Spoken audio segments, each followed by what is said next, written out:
पुनीत, एक नई CCTV footage I है चांदनी चौक एरिया से जो immediately seconds after the blast का एक इम्पैक्ट दिखा रही है। हमें थोड़ी जानकारी उसके बारे में दें और हमें ये बताएं इस समय इन्वेस्टिगेशन किस स्टेज पर है। देखिए, ये जो सीसीटीवी आई है वो कमांड रूम से आई है, जहां पर चांदनी चौक और लाल किले के आसपास के पूरे इलाकों पर सीसीटीवी के जरिए नजर रखी जाती है। और इस सीसीटीवी से साफ नजर आ रहा है कि जैसे ही ब्लास्ट होता है तमाम जो सीसीटीवी है वो उसकी जद में आ जाते हैं और वो काम करना बंद कर देते हैं। लेकिन ब्लास्ट कितना हैवी था वो इसी से अंदाजा लगाया जा सकता है। रही बात इन्वेस्टिगेशन की, तो अभी तक पुलिस 18 से ज्यादा लोगों को गिरफ्तार कर चुकी है।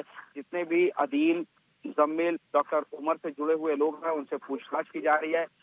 शाहीन शाहिदा के भाई परवेज को भी पुलिस ने पकड़ा है, उससे भी लगातार पूछताछ की जा रही है। और सबसे बड़ी बात यह है कि सर्च ऑपरेशन चलाया जा रहा है कि अगर दिल्ली एनसीआर में कहीं और भी कोई एक्सप्लोजिव छुपा हुआ है तो उसको भी बरामद किया जा सके, ताकि और कोई अनहोनी ना होने पाए।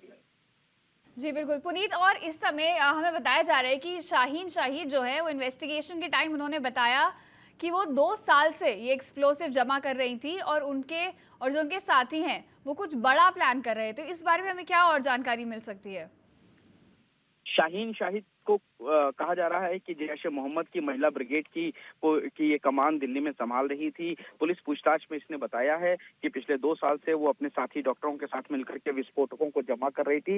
इसके अलावा दिल्ली और कुछ दूसरी जगहों पर भी उनके की साजिश करने की प्लानिंग थी, जो वो इन डॉक्टर्स के साथ मिलकर रच रही थी। लेकिन पुलिस ने फिलहाल डॉक्टर अदील, डॉक्टर मुजम्मिल और शाहीन शाहिदा को गिरफ्तार कर लिया है। और ऐसा माना जा रहा है कि इस ब्लास्ट में जो चौथा डॉक्टर उमर था उसकी मौत हो गई है। हाँ जी, जैसा कि आपने बताया डॉक्टर उमर मोहम्मद जो उस समय कार में थे ब्लास्ट के टाइम, तो जो लेटेस्ट इन्फॉर्मेशन आई है उसके अकॉर्डिंग ये कोई सुसाइड ब्लास्ट नहीं था, कोई फिदाइन हमला नहीं था। ये एक ऐसा हमला था जो उन्होंने पैनिक में किया क्योंकि उन्हें डर था कि उनके साथी पकड़े गए हैं और अब वो भी पकड़े जाएंगे।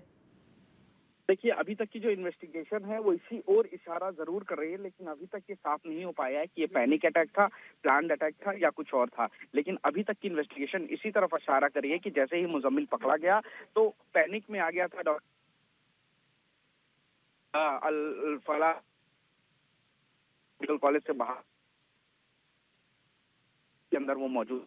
तो अभी तक इसी तरीके को मान के किया जा रहा है, लेकिन सारी एजेंसीज एनआईए सहित इस पूरे मामले की जांच कर रही हैं और जल्द ही कुछ बड़ा खुलासा होने की उम्मीद की जा रही है।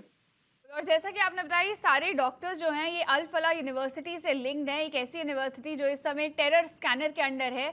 कुछ हमें इन्फॉर्मेशन दीजिए इस यूनिवर्सिटी के बारे में जो एक एपी सेंटर अब बनती हुई दिख रही है एक टेरर मॉड्यूल का।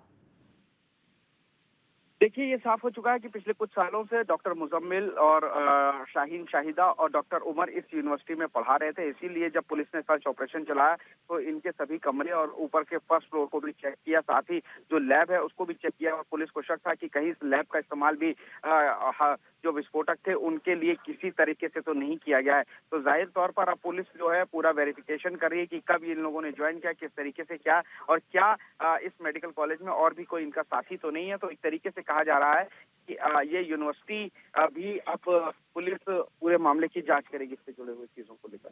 जी बिल्कुल, ये एक वाइट कॉलर टेररिज्म का केस है जो इस समय एक्सपोज किया गया है। फरीदाबाद में जैश टेरर मॉड्यूल जो चल रहा था उसके ऊपर इन्वेस्टिगेशन हो रही है। And let me go back.